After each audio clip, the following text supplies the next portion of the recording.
안녕하세요.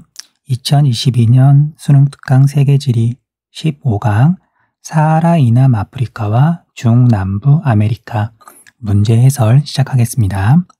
대표 기출 확인하기 1번 그래프는 아프리카 가나 국가의 상품 수출액 비율을 나타낸 것이다. 두 국가를 지도에 AC에서 고른 것은 지도에 표시된 세 나라는 A가 나이지리아, 그 다음에 B가 케냐, 그 다음에 C가 보츠와나예요. 자, 이 중에 A, 나이지리아는 아프리카에서 인구가 제일 많고 그 다음에 석유 생산량이 제일 많아요. 그럼 당연히 수출액에서 석유가 차지하는 비율이 높겠죠. 그 다음에 케냐는 가난한 나라기는 한데 이제 앞에서 식량 자원 그 부분에서 다루기도 했고요. 그 다음에 이제 기출문제를 보면 케냐가 종종 나오거든요. 자, 아프리카에서 차를 제일 많이 수출하는 나라가 케냐예요. 케냐. 그래서 어쨌든 차가 포인트다. 기억해 두시면 되고요. 그 다음에 보츠와나도 지금까지 자주 물어봤었는데 다이아몬드가 많이 나와서 수출액에서 가장 많이 차지하고 있네요. 그럼 가를 봤더니 다이아몬드가 82.6% 보츠와나 C가 될 거고요. 그 다음에 나는 원유, 그 다음에 석유 제품, 그 다음에 액화 천연가스.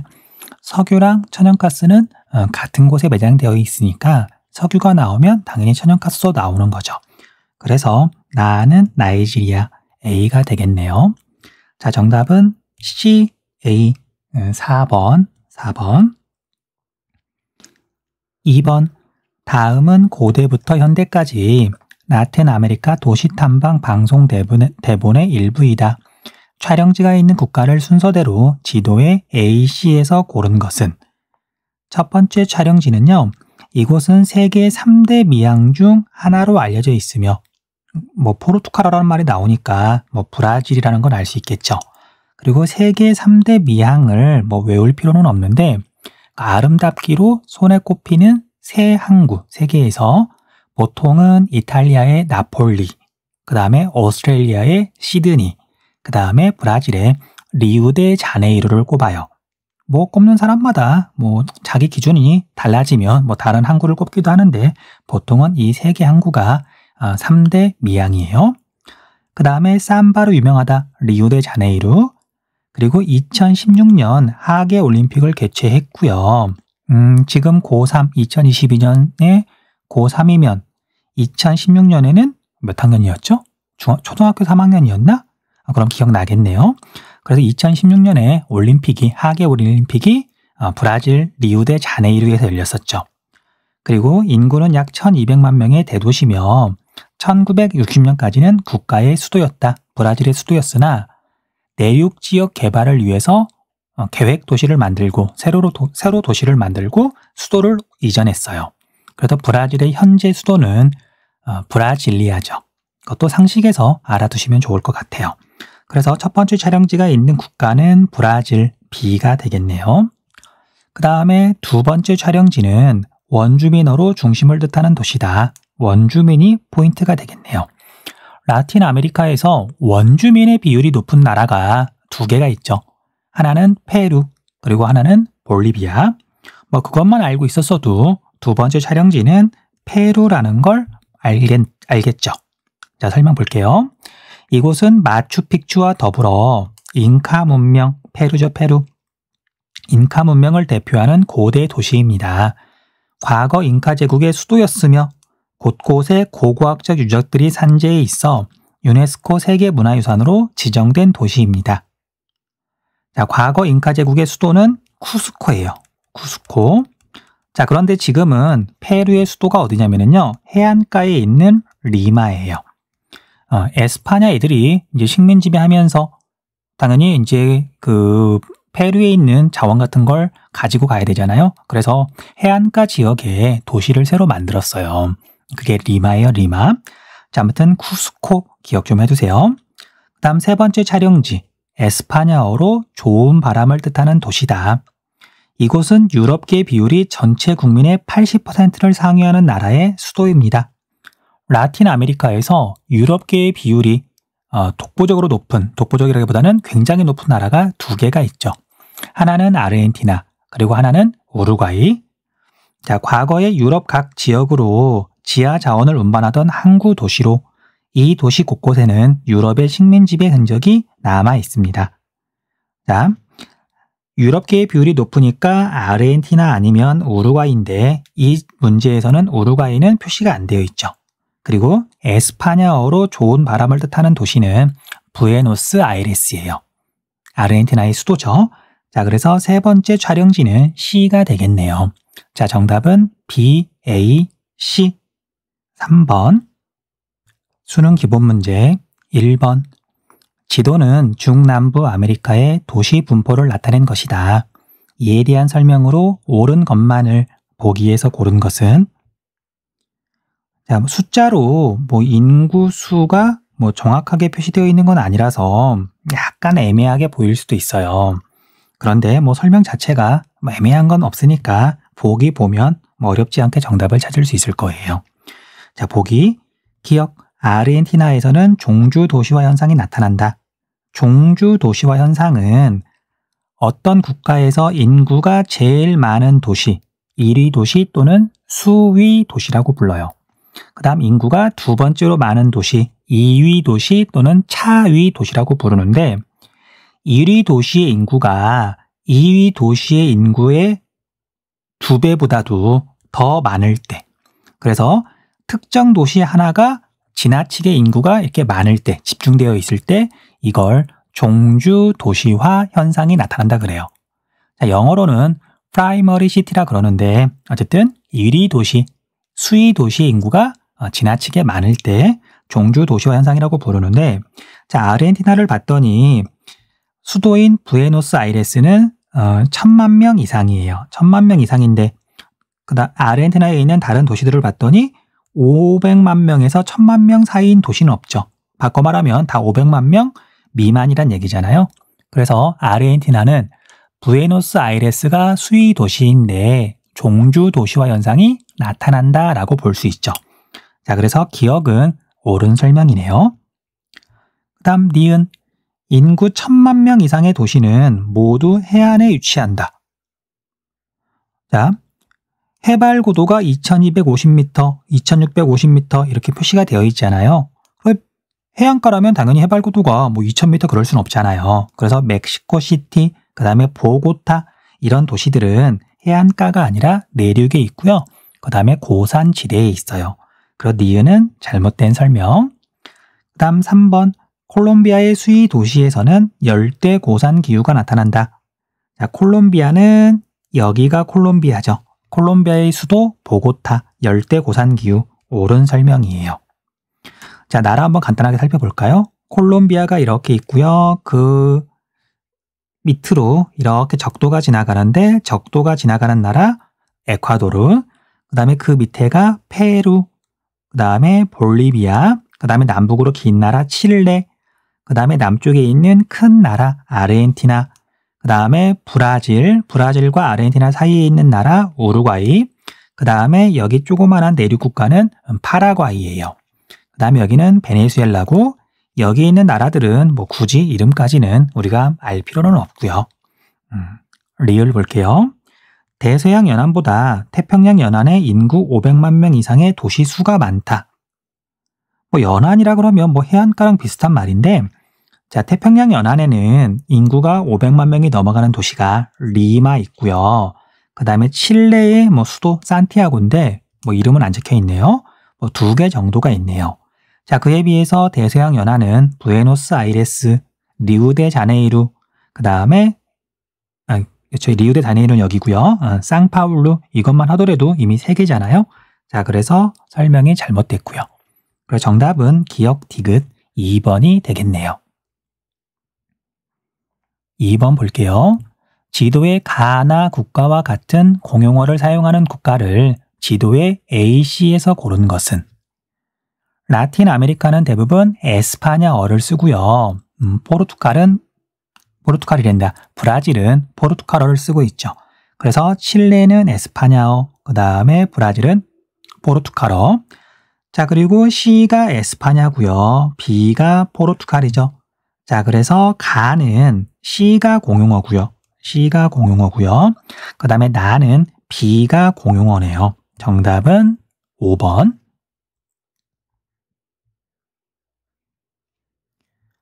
3번. 지도는 아프리카의 국경과 민족 경계를 나타낸 것이다. 이에 대한 설명으로 옳은 것만을 보기에서 고른 것은? 자, 아프리카는 분쟁, 내전, 갈등 이런 게 굉장히 심하죠. 자, 그 이유가 유럽 열강들이 식민 지배를 하다가 1960년대에 물론 그 전에 독립한 나라도 있지만 아프리카 여러 나라들이 독립을 많이 했어요. 그런데 유럽 애들이 자기 나라 아니니까, 자기 나라가 아니니까 식민 지배를 했던 나라다 보니까 이렇게 독립하는 과정에서 조금 정성을 들였어야 되는데 어떻게 보면 정말 대충 독립을 시켰어요. 그리고 국경선을 보니까 이렇게 막 직선들이 그어져 있잖아요. 자를 대고 그린 거예요. 자, 이런 데도 거의 직선에 가깝고요. 자, 그러다 보니까 이 지도에서 보이는 것처럼 민족의 경계하고 국가의 경계하고 일치하지 않는 곳이 많아요. 자, 예를 들면 하나의 민족 또는 하나의 종족이 이렇게 있는데 국경이 이렇게 지나간다. 그러면 얘하고 얘는 같은 종족인데 나라가 달라져 버리잖아요. 이런 일도 벌어지고요. 그 다음에 A 종족하고 그 다음에 B 종족하고 사이가 되게 안 좋아요. 그럴 수도 있잖아요. 사실 가까이에 있으니까 싸우기도 하는 거고 가까이에 있으니까 더 친하게 지낼 수도 있고 그러는 건데 A랑 B랑 사이가 되게 안 좋으면 국경을 이렇게 그으면 문제가 없겠죠. 그런데 국경을 이렇게 그어진 곳들도 있을 것이고 아무튼 종족 간의 경계와 그 다음에 국경이 일치하지 않아서 굉장히 갈등이 심한 거거든요. 아프리카의 문제 중에 하나예요. 자, 보기 볼게요. 기억, 주로 험준한 산맥을 경계로 국경이 설정되었다. 잘못된 설명이고요. 니은, 유럽 열강의 식민지 분할 정책이 국경 설정에 영향을 주었다. 옳은 설명이죠. 그 다음 디귿, 국경과 민족 경계의 불일치로 인한 분쟁 발생 가능성이 높다. 옳은 설명. 그 다음에 리을, 열대기후 지역은 건조기후 지역보다 민족의 평균 분포 범위가 넓다. 이건 잘못된 설명이죠. 열대기후 지역은 적도가 이렇게쯤 지나가니까 여기가 열대기후고요. 그 다음에 건조기후 지역은 사하라 사막, 그 다음에 이게 나미부 사막 일대 이런 데가 건조기후 지역이죠.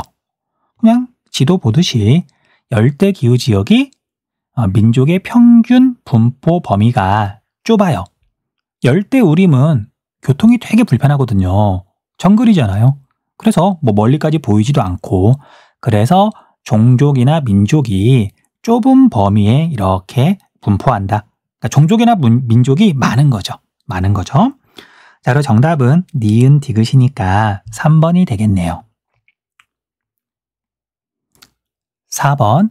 지도는 세 종교의 아프리카 국가별 신자 비율을 나타낸 것이다. 가다 종교에 대한 설명으로 옳은 것은? 단, 가다는 각각 이슬람교, 크리스트교, 토속신앙 중 하나임. 자, 가는 사하라 사막 일대 북부 아프리카에서 많이 믿으니까요. 이슬람교가 될 거고요. 그 다음에 나는 중남부 아프리카에서 많이 믿잖아요. 그래서 과거 유럽 애들이 식민지배할 때 전파된 크리스트교예요.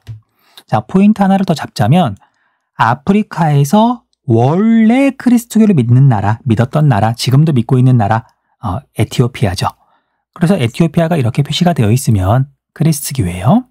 그 다음에 다가 토속신앙인데 우리가 아프리카 원주민 토속신앙, 왠지 토속신앙을 굉장히 많이 믿을 것 같지만 물론 과거에는 굉장히 많이 믿었어요. 하지만 이제 시간이 지나면서 당연히 과학기술이나 그런 것들이 아프리카에도 조금씩 보급이 될 거잖아요. 문명이라는 게 당연히 전파가 될 거잖아요. 그래서 아프리카에서 토속신앙을 믿는 사람들이 중남부 아프리카에서 10% 조금 정도? 그 정도밖에 안 된다 그러더라고요. 자, 그래서 다가 토속신앙이에요. 선택지 볼게요. 1번 이슬람교는 부족 중심 사회에서 발생한 토속신앙이다. 잘못된 설명이고요. 다죠. 그 다음에 나는 이슬람 상인들의 무역을 통해 전파되었다. 나가 아니라 가가 되겠네요. 그 다음 3번 다는 유럽인의 식민지배 과정에서 전파되었다. 다가 아니라 나고요. 그 다음 4번 나는 다보다 20세기 이후 신자수 증가율이 낮다. 낮다가 아니라 높다. 토속신앙은 증가율이 완전히 마이너스예요. 그래서 잘못된 설명이고요. 그 다음에 나이지리아 체크를 좀 할게요. 나이지리아는 앞에서도 한번 이야기를 했는데 아프리카에서 인구가 제일 많고 그 다음에 원유, 석유 생산량이 제일 많아서 굉장히 자주 물어봐요. 더하기 석유가 나오고 그다음 아프리카에 있는 국가다 보니까 자원을 둘러싸고 갈등이 심해요. 물론 자원 문제라고 보기보다는 여기는 북쪽에서 전파된 이슬람교, 그 다음에 중남부 아프리카니까 과거에 유럽이 식민 지배할 때 전파된 크리스트교 사이에 갈등이 심해요. 석유를 둘러싸고 종교 간의 갈등이 있는 거죠.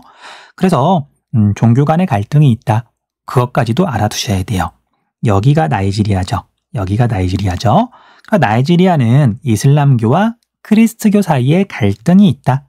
가와 나 간 종교 갈등이 나타난다. 옳은 설명이네요. 정답은 5번. 5번. 다음 자료의 가 국가를 지도에 A2에서 고른 것은 로벤섬. 선생님도 로벤섬이란 이름은 처음 들어봐요. 자, 가의 로벤섬은 유네스코 세계유산으로 등재된 섬이다. 로벤은 물개를 의미하는 네덜란드어이며 저 멀리 육지에는 테이블 마운틴이 눈에 들어온다. 이 섬이 세계유산으로 등재된 이유는 주로 정치범 수용소로 사용되었던 감옥섬이기 때문이다. 노벨 평화상 수상자이자 대통령이었던 넬슨 만델라가 아파르트헤이트가 철폐되기 이전에 27년간의 감옥 생활 중 18년을 갇혀 있었던 곳이기도 하다. 넬슨 만델라, 아파르트헤이트. 이거 보면 어느 나라인지 쉽게 알 수 있죠. 남아프리카 공화국. D가 정답이네요. 4번이 정답이죠. 그 다음 6번 지도의 A2 국가에 대한 설명으로 옳지 않은 것은 A는 칠레, 그 다음에 B는 브라질, C는 아르헨티나, D는 나이지리아, E는 남수단이에요. 시험에서 자주 다루는 나라다 보니까 아마 이제 세계지리를 열심히 공부한 친구들은 국가 이름 정도, 여기 국가 정도는 쉽게 구분할 수 있을 거예요. 1번 A 칠레는 B 브라질보다 구리 수출량이 많다. 자, 세계에서 구리를 제일 많이 수출하는 나라 칠레죠. 그래서 이건 옳은 설명이니까 정답은 아니고요. 그 다음에 2번 B 브라질은 C 아르헨티나보다 국가 안의 유럽계 인구 비율이 높다. 잘못된 설명이죠.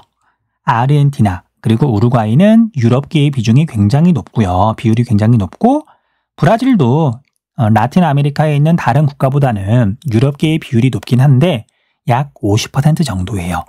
어쨌든 설명이 잘못됐죠. 정답은 2번. C. 아르헨티나는 D. 나이지리아보다 국가 내 크리스트교 신자 비율이 높다. 옳은 설명. 아르헨티나는 국민 대부분이 유럽계 백인이고요. 그리고 에스파냐계인 거죠. 에스파냐가 가톨릭, 크리스트교. 그래서 아르헨티나도 크리스트교를 주로 믿어요. 그 다음 4번 D는 나이지리아는 E. 남수단보다 석유 수출량이 많다. 옳은 설명이죠. 그 다음 5번 E는 남수단은 A. 칠레보다 독립국가를 수립한 시기가 늦다. 옳은 설명이에요. 자, 남수단. 자, 우리 수단이란 나라도 있죠. 자, 수단과 남수단은 원래 한 나라였고요. 북쪽은 이제 수단인데 거기는 이제 아랍계, 이슬람교를 주로 믿고요. 그 다음에 남수단은 아프리카계, 흑인 계열인 거죠. 그리고 여기는 크리스트교를 많이 믿어요. 그리고 이제 여기도 석유가 나오다 보니까 수단 내에서 석유를 둘러싼 갈등이 있었고요. 그 다음에 종교 간의 갈등, 민족 간의 갈등, 이것 때문에 남수단이 21세기에 들어서 뒤에 가면 연도도 정확히 나오거든요. 그래서 굉장히 최근에 독립한 나라예요. 그래서 5번도 옳은 설명이죠. 정답은 2번. 7번.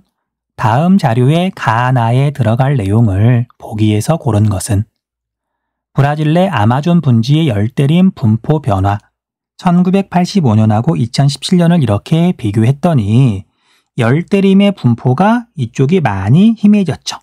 열대림 파괴는 뭐 이 자료가 아니더라도 아마존강 유역에 뭐 누구나 알고 있는 거잖아요. 자, 열대림이 파괴되는 원인은 광산 개발, 댐 건설 등 가도 있는데 경지 및 목장 조성 증가죠. 가에 들어갈 건 니은.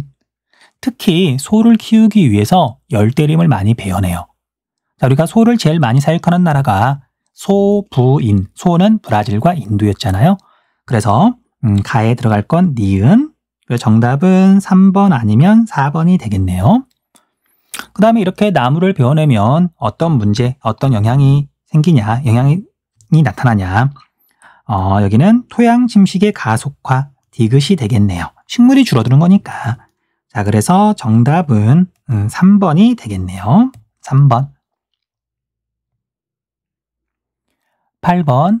가나를 통해 학습할 수 있는 공통적인 주제로 가장 적절한 것은 가, 콩고 민주공화국은 금, 구리, 주석, 콜탄 등 광물 자원이 풍부하다. 자원이 풍부하다. 그러나 1인당 국내 총 생산은 세계에서 최하위권에 속한다. 북동부 지역의 반군 세력은 콜탄, 금, 다이아몬드 등을 팔아 무기를 사들인다. 주민들은 적정한 보수 없이 노예처럼 광산에서 일하고 있으며 이는 아동들도 예외가 아니다. 콩고 민주공화국은 어쨌든 자원은 풍부한데 대부분의 이제 주민들, 국민들은 가난하고 어떻게 보면 이제 뭐라고 표현해야 되나? 학대도 아니고 노동력을 착취당한다 그래야 되나요? 뭐 그런 상황이죠. 그 다음에 에콰도르는 2019년 기준 바나나 수출량이 전 세계의 약 26.9%를 차지하는 세계 1위의 바나나 수출국이다. 그러나 바나나를 팔고 난 이득의 약 60%는 플랜테이션 농장을 소유하고 운송까지 담당하는 다국적 기업의 몫이다. 바나나 농장 근로자들에게 들어가는 몫은 전체 판매 금액의 약 6%에 불과하다. 바나나도 식량이라고 해야 되나? 먹을 거잖아요. 자원이죠. 그런데 거기서 발생하는 이익의 6% 정도만 그 지역의 근로자, 정말 농사를 짓는 사람들한테 돌아간다. 뭔가 불평등한 거죠. 자, 그래서 정답은 5번이에요. 나머지 건 그냥 읽어보면 전혀 상관이 없잖아요. 정답은 5번. 수능 실전 문제 1번. 다음 글의 나 도시에 대한 가 도시의 상대적 특징으로 옳은 것만을 보기에서 고른 것은 2014년 월드컵 결승전은 세계 3대 미항 중 하나로 꼽히는 대서양의 주요 항구 도시인 브라질의 리우데자네이루에서 개최되었다. 리라고만 적을게요. 자, 리우데자네이루는 앞에서 나왔었죠. 리우데자네이루의 마라카낭 경기장은 관객 수요 규모가 약 8만 명으로 결승전을 개최하기에 적절한 장소였지만 경기장 주변의 산지에 있는 파벨라의 치안 문제를 해결하기 위해 많은 경찰력이 투입되기도 하였다. 파벨라는 리우데자네이루에 있는 빈민촌이에요. 기출문제를 보면 여러 번 나왔던 개념이거든요. 체크 좀 해두시고요. 그 다음에 2026년 월드컵은 12년 만에 다시 아메리카에서 열릴 예정이며 캐나다와 멕시코, 미국에서 공동으로 개최한다. 결승전은 미국의 뉴저지주에 위치한 땡땡땡땡땡 스타디움에서 개최되는데 이 경기장은 나와 가까이 위치하여 나를 연고로 하는 미식축구 구단의 홈구장으로 이용된다. 나는 월가를 품고 있으며 세계 경제의 수도라고 불린다. 뉴욕이죠. 자, 문제에서는 뉴욕과 비교해서 리우데자네이루의 상대적인 특징을 물어봤죠. 보기, 기억, 20세기 연평균 인구 증가율이 낮다. 잘못된 설명이죠. 니은, 생산자 서비스업 종사자 비율이 높다. 이것도 잘못된 설명이고요. 우리가 앞에서 세계도시 공부할 때 뉴욕, 런던, 도쿄를 비롯한 최상위 세계도시 또는 상위 세계도시는 생산자 서비스업이 집중돼 있다. 중요한 내용이었었잖아요. 그 다음 디귿, 인구 규모에 비해 도시 기반 시설이 부족하다. 옳은 설명이죠. 그 다음 리을, 도시 외곽의 저소득층 인구의 거주 비율이 높다. 이것도 옳은 설명이에요. 자, 이제 미국에 있는 도시와 뭐 다른 지역에 있는 도시가 뭐 차이가 크게 나는 부분이 뭐 여러 가지가 있겠지만 그 중에 하나가 미국은요, 뉴욕을 비롯해서 대부분의 도시들이 도심 지역이 이렇게 있으면은요, 상업 업무지구, 일자리, 직장이 여기에 있어요. 그런데 도심 바로 주변 지역은 사람도 너무 많고 빽빽하고 물론 직장하고 가깝긴 하지만 뭐 그렇게 생활 환경이 좋진 않거든요.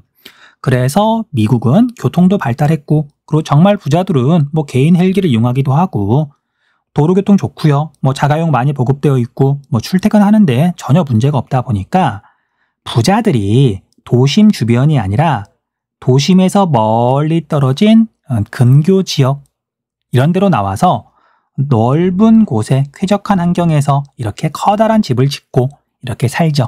그래서 고소득층이 도시 외곽 지역, 교외 지역에 살아요. 도시 중심 가까운 곳에 저소득층이 살아요. 이게 미국 도시의 큰 특징이에요. 그에 비해서 이제 개발도상국이나 저개발 국가에 있는 대도시는 교통 혼잡도 되게 심하고요. 당연히 교통도 발달해 있지 않고 이런 선진국하고 비교하면 그래서 도심 지역이 이렇게 있으면은요. 도심 지역에 일자리가 당연히 많아요. 식당 뭐 그런 것도 많이 있을 거고 그다음에 뭐 단순 노동력을 필요로 하는 이제 서비스업도 많이 있을 건데 거기에 종사하는 상대적인 저소득층들 그 사람들은 자기 직장에서 너무 멀리 가면 출퇴근을 할 수가 없는 거예요. 저개발 국가에서는. 그래서 직장이랑 가까운 도심이랑 가까운 이런 지역에 많이 사는 거죠. 그래야 출퇴근이 가능하니까. 그래서 미국의 도시와 다른 지역에 있는 도시하고 어쨌든 큰 차이 잘 비교를 해두셔야 돼요. 자, 그래서 정답은 디귿, 리을 5번이 되겠네요. 2번, 그래프는 지도에 표시된 네 국가의 종교별 신자 비율을 나타낸 것이다. 이에 대한 설명으로 옳은 것만을 보기에서 고른 것은 단 A, B는 각각 이슬람교, 크리스트교 중 하나임. 자, 문제가 뭐 쉽지는 않고요. 난도가 조금 높아요. 자, 지도에 표시된 네 국가를 보면은 수단이 있고요. 자, 수단은 이슬람교를 주로 믿어요. 그 다음에 수단과 종교 갈등, 뭐 자원 갈등, 그 다음에 뭐 인종 갈등, 그것 때문에 분리독립한 남수단은 크리스트교를 많이 믿어요. 그리고 나이지리아는 앞에서 설명했던 것처럼 이슬람교와 크리스트교 사이의 갈등이 심하다. 그러니까 두 종교가 많은 거죠. 그 다음에 남아프리카 공화국은 당연히 크리스트교의 비중이 높고요. 그래서 네 나라를 봤더니 이슬람교의 비중이 독보적으로 높거나 아니면 꽤 높은 나라는 2개.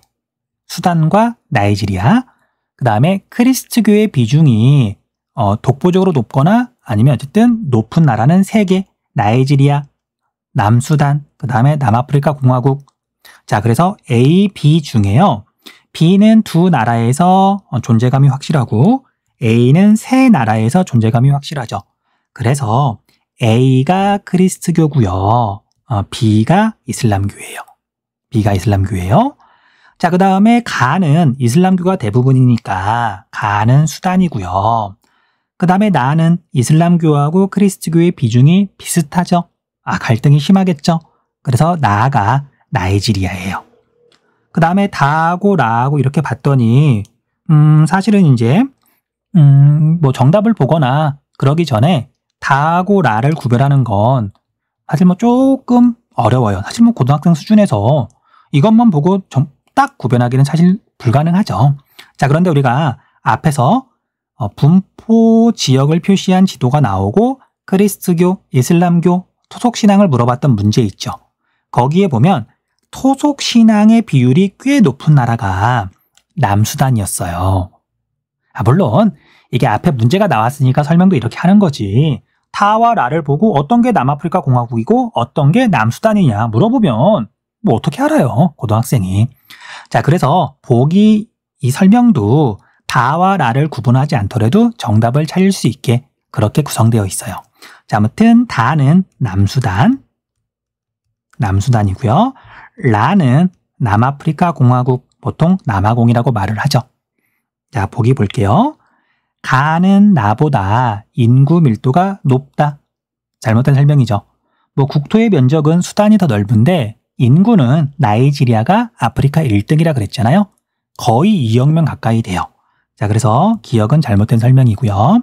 그 다음 니은 다는 남수단은 라 남아공보다 1인당 국내 총생산이 많다. 이것도 잘못된 설명. 자, 아프리카는 대체로 가난하잖아요. 물론 면적이 되게 작고 뭐 관광지로 유명한 뭐 섬나라들, 뭐 잘 사는 나라들도 일부 있어요.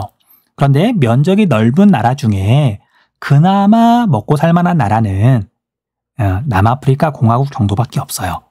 그러니까 남아프리카 공화국은 이제 경제력이 좀 돼서 월드컵도 최근에 개최했잖아요. 자, 그래서 남수단보다 남아프리카 공화국이 1인당 국내 총생산이 더 많다.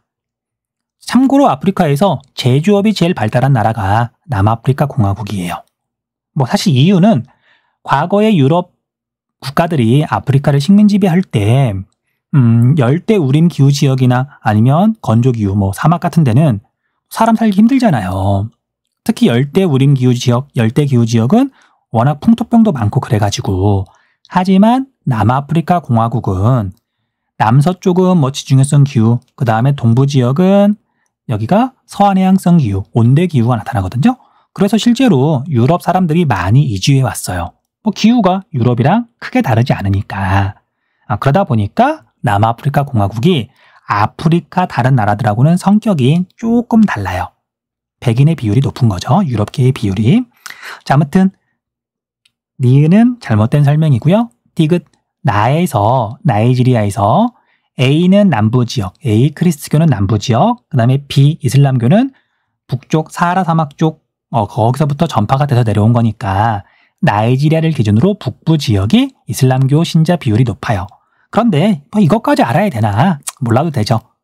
그러니까 선택지를 만들다 보니까 뭐 4개가 필요하니까 이렇게 만든 것 같은데 기역, 니은이 확실하게 오답이니까 디귿, 리을이 사실은 정답인 거죠. 자, 리을, 다가 남수단이 수단으로부터 독립한 원인 중 하나는 A 크리스트교와 B 이슬람교의 갈등이다. 옳은 설명이죠.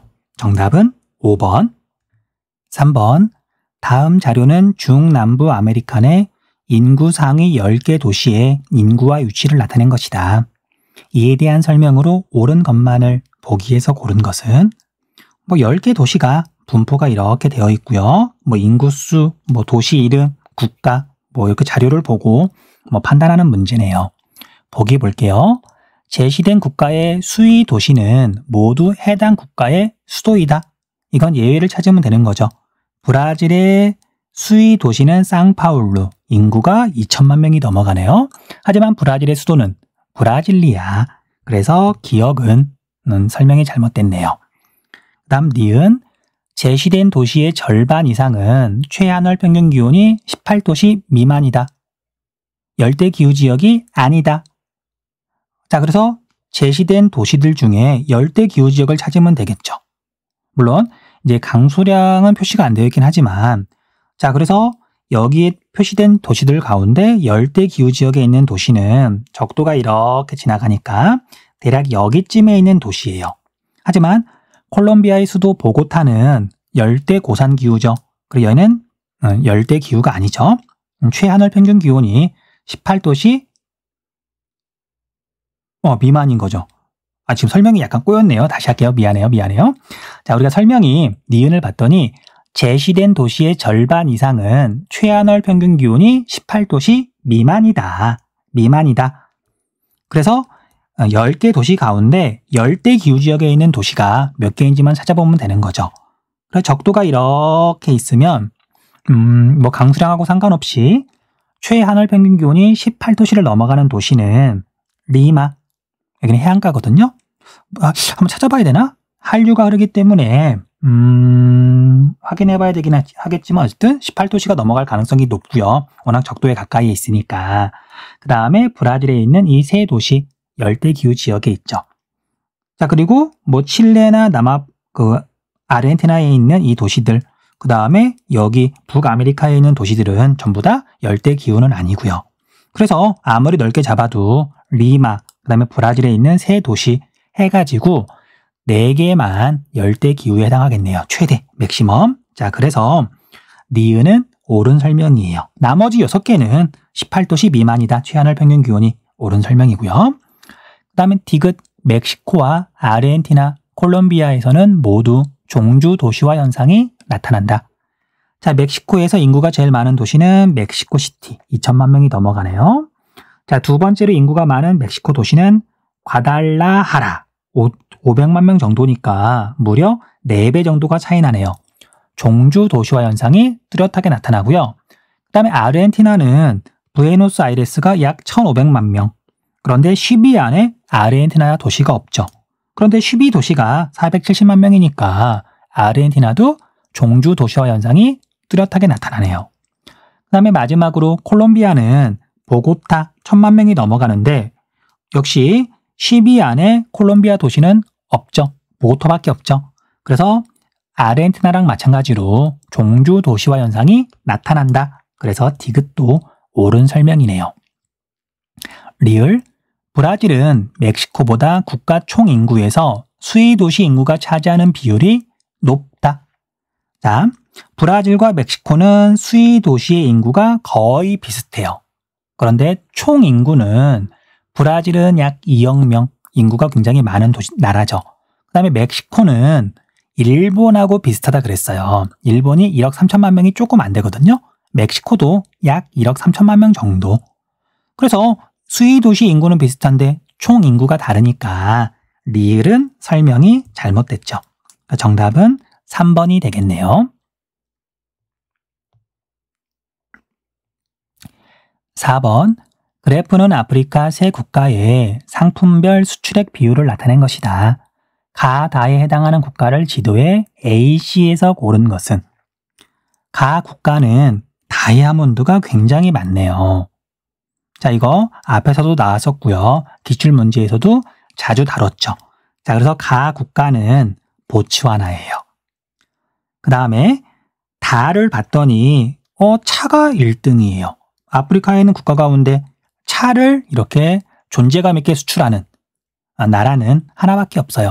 케냐. A가 케냐죠. 그 다음에 나는 뭐 다른 것보다도 여기 석탄이 눈에 들어오네요. 자, 우리가 아프리카는 전체적으로 순상지, 안정육계, 그런데 이렇게 아틀라스 산맥, 신기조산대, 그 다음에 이쪽에 드라켄즈버그 산맥, 고기조산대. 그래서 아프리카에서는 신기조산대와 고기조산대가 굉장히 살이 좁아요.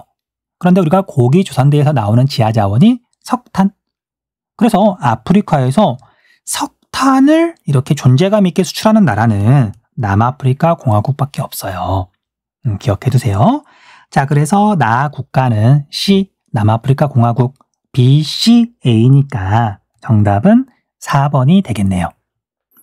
5번, 그래프는 지도에 표시된 세 국가의 민족 구성을 나타낸 것이다.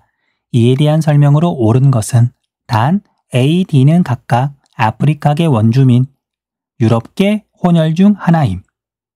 띄어읽기를 잘못했네요. 아프리카계 원주민 하고 읽어야 되는데 그냥 정신없이 읽다 보니까 아프리카계 원주민 붙여 읽었네요. 자, 아무튼 4가지로 구분한다. 자, 그래프가 이렇게 변수가 2개? 우리가 찾아야 되는 게 2가지 종류면 조금 어렵게 느껴져요. 그런데 다행히 지금 지도에 표시된 세 나라는 특징이 뚜렷해서 일단 잘 알아두셔야 될 것 같아요.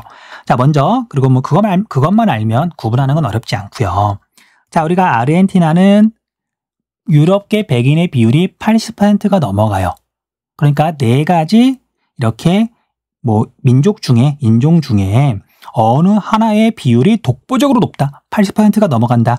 그게 아르헨티나고요. 그리고 가장 그 비중이 높은 게 유럽계가 되겠죠. 그래서 가가 아르헨티나고요.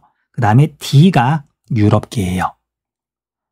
그 다음에 브라질은 라틴 아메리카에서 인구가 제일 많아요. 2억 명 정도 된다 그랬잖아요. 그래서 브라질은 그냥 인구에 있어서 인종 비율이 어떻게 되는지, 민족 비율이 어떻게 되는지 외우세요. 원래 외워야 돼요. 뭐 가끔 그런 것들도 있으니까. 자, 브라질은 약 50% 정도가 유럽계 백인이고요. 그 다음에 한 40% 정도가 혼혈이에요. 그리고 아프리카계가 조금 있고요. 이 숫자가 왜 써져 있지? 뭔가 잘못 눌렀구나. 자, 그 다음에 아프리카계가 조금 있는데 과거에 플레인테이션 농업에서 일할 노동력이 부족해서 아프리카에서 이렇게 강제로 데리고 온 노예들이죠. 노예의 후손인 거죠. 그래서 브라질도 열대 해안가를 따라서 아프리카계가 분포한다. 그리고 나머지가 있는 거고요. 여기에 해당하는 건 다가 브라질이죠. 그리고 브라질에서 두 번째로 많은 A가 혼혈이고요. 그 다음에 C가 아프리카계예요. 그 다음에 나머지 나라 나는 볼리비아가 되겠죠. 자, 볼리비아는 페루하고 더불어서 원주민의 비율이 제일 높은 나라예요. 그래서 B가 원주민. 자, 설명 볼게요. 1번 A는 혼혈은 B 원주민보다 중남부 아메리카에서 차지하는 인구 비율이 낮다. 자, 중남부 아메리카에서 인구 비율이 제일 높은 민족은 혼혈이에요. 혼혈이 제일 높아요. 그래서 설명이 잘못됐고요. 그 다음에 B는 원주민은 C 아프리카계보다 중남부 아메리카에 정착하기 시작한 시기가 늦다. 원주민이 제일 먼저 건너왔죠. 여기에 들어왔죠. 아시아에서 건너왔잖아요. 잘못된 설명이고요. 그 다음에 3번 C는 아프리카계는 D 유럽계보다 중남부 아메리카 대부분의 국가에서 사회 경제적 지위가 높다가 아니라 낮다. 그 다음 4번 가의 주민들은 아르헨티나는 에스파냐어, 다 브라질의 주민들은 포르투갈어를 주로 사용한다. 옳은 설명이죠. 정답은 4번. 그 다음에 5번 가는 나보다 수도의 해발 고도가 높다가 아니라 낮다. 자, 볼리비아도 이제 유도가 좀 낮아서요. 해발 고도가 높은 곳이 사람이 살기 좋아요. 그래서 볼리비아의 수도가 라파스인데 물론 여기는 수도가 하나만 있는 게 아니라 여러 개의 수도가 있어요. 그래서 어쨌든 이 라파스가 전 세계에 있는 수도 가운데 해발 고도가 제일 높다 그러더라고요. 아무튼 그래서 5번은 설명이 잘못됐네요. 정답은 4번. 6번 다음 자료의 가나 국가를 지도에 A, D에서 고른 것은 가의 화폐에는 독립을 위해 투쟁한 존 가랑의 모습이 표현되어 있다. 뭐 독립? 물론 아프리카에 있는 국가들이 과거에 이제 식민 지배를 받다가 독립을 했죠. 그는 아프리카계에 대한 차별과 지나친 이슬람 원리주의, 군사 정권의 반기를 들고 반정부군을 이끌었다. 계속된 내전 끝에 결국 가는 2011년에 독립하였다. 2011년 상당히 최근이죠. 이걸 보고서 남수단이라는 걸 알 수가 있어요. 자, 아프리카에 있는 많은 나라들은 1960년대에 독립하거든요. 그러니까 유럽 애들이 2차 세계대전 끝나고 독립 안 시켜주고요. 그 뒤로 이렇게 계속 식민 지배를 하다가 1960년대에 아프리카 많은 나라들을 독립시켜요. 어쨌든 2011년에 독립한 나라는 남수단. 계속된 내전 끝에 결국 남수단은 2011년 독립하였지만 그는 의문의 헬리콥터 추락 사고로 그 전에 사망하여 독립의 순간을 함께하지 못했다. 나의 화폐에는 제8대 대통령인 넬슨 만델라의 모습이 표현되어 있다. 그는 인종차별 정책을 추진하던 정부에 맞서 저항운동을 벌이다가 1962년부터 약 27년간 수감 생활을 했다. 그는 석방된 이후 백인 정부, 줄루족 등과 협상을 벌여 민주적인 선거를 관철시켰고 1994년 대통령으로 당선되었으며 그로 인해 마침내 아파르트헤이트는 종식되었다. 남아프리카 공화국이죠. 그래서 남수단은 B고요. 남아프리카 공화국은 D죠. 정답은 4번. 7번. 그래프는 지도에 표시된 세 국가의 지역별 상품 수출액을 나타낸 것이다. 이에 대한 설명으로 옳은 것은 단, 가, 다는 각각 지도에 표시된 A, C 국가 중 하나임. 자, 지도에 표시된 세 국가는요. A가 칠레고요. B가 볼리비아고요. C가 남아프리카 공화국이죠. 그런데 칠레는 라틴 아메리카에서 사실 제일 잘 사는 나라예요. 경제 수준이 그래도 조금 높아요. 그 다음에 남아프리카 공화국은 앞에서 설명했던 것처럼 아프리카에서는 제조업이 제일 발달해 있고 경제가 그래도 어느 정도 성장이 있고요. 온대 기후가 나타나고 그에 비해서 볼리비아는 지도를 자세히 보면 내륙 국가거든요. 그런데 재미있게도 볼리비아가 옛날에는 태평양 연안까지 영토가 있었어요. 그런데 칠레랑 전쟁을 해서 졌고 그래서 영토를 빼앗겨가지고 이렇게 내륙 국가가 된 거거든요. 그리고 내륙 국가다 보니까 다른 나라랑 수출하기가 수입하기가 무역하기가 많이 어렵죠. 그리고 볼리비아는 가난한 나라예요.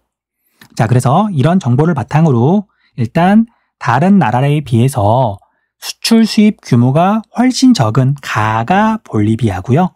그 다음에 볼리비아다 보니까 라틴 아메리카에 있는 나라들이랑 그래도 무역을 상대적으로 제일 많이 하죠. 그 다음에 나하고 다는 주로 무역을 하는 대륙이 어디냐, 지역이 어디냐, 그거 보고 구분할 수 있어요. 자, 라틴 아메리카의 비율이 높은 나라, 나는 칠레가 되겠죠.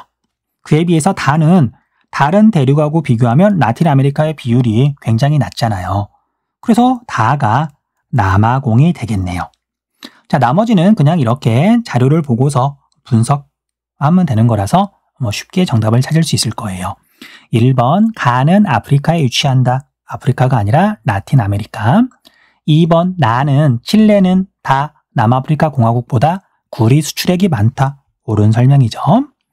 그 다음 3번, A는 칠레는 아시아와의 무역에서 적자를 나타낸다. 칠레를 봤더니 아시아랑 수입은 이만큼, 수출은 이만큼, 수출을 더 많이 하네요. 그래서 흑자네요, 흑자. 그 다음에 4번, B는 볼리비아는 라틴 아메리카와의 무역액보다 앵글로 아메리카와의 무역액이 많다. 이건 앵글로 아메리카, 라틴 아메리카 보면 되는 거죠. 설명이 잘못됐고요. 그 다음에 5번, 유럽과의 무역액은 A가 C보다, 칠레가 남아프리카 공화국보다 많다. 칠레는 요만큼, 남아프리카 공화국은 이만큼, 남아프리카 공화국이 더 많네요. 정답은 2번. 자, 마지막 8번 문제. 지도는 사하라 이남 아프리카와 중남부 아메리카의 주요 자원 분포를 나타낸 것이다. AD 자원에 대한 설명으로 옳은 것은 단 A, D는 각각 구리, 석유, 석탄, 철광석 중 하나임.